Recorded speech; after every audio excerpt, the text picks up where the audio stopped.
Welcome. In this video, I'll show you 2 ways to delete photos from iPhone, but not iCloud. All right, as we all know, when you go ahead and sync or even unsync your photos to your iCloud account, when you go ahead and delete photos from your library, it will automatically delete it to iCloud if you want to sync it again. All right, so I'm going to show you a trick on how to bypass this one. We would need to go ahead and use iCloud Drive.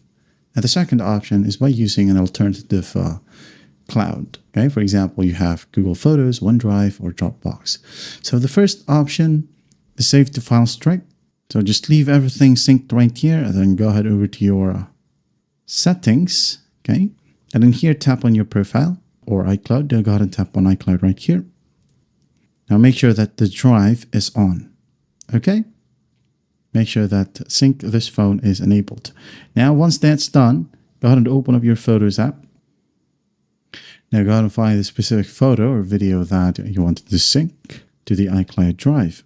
Okay, so for example, this one.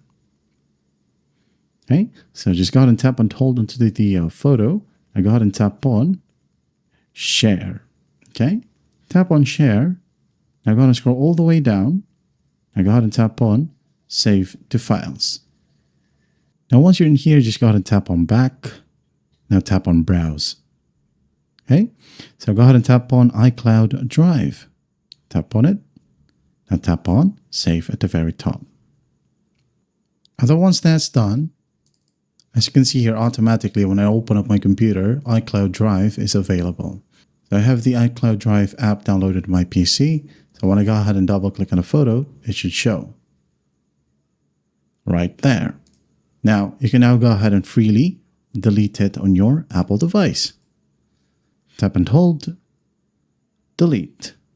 Okay, once deleted, of course, it will be deleted on the iCloud photos, but not on your specific drive, as iCloud Drive and the iCloud photos operate on separate rules. Again, deleting from the Photos app will no longer affect the copies you safely tucked away in your Files app. All right, and the other option is pretty simple. You can go ahead and download the Google Drive. Okay, Google Drive right here from your App Store, or you can go ahead and choose to use OneDrive that will automatically sync on your Windows desktop, or you could go ahead and use Dropbox. Okay, just upload the file from one of those drives, and once done, you can delete the photos from your Photos app. And that is how you delete photos from iPhone, but not on iCloud. I hope this video helps, and I'll see you in the next one.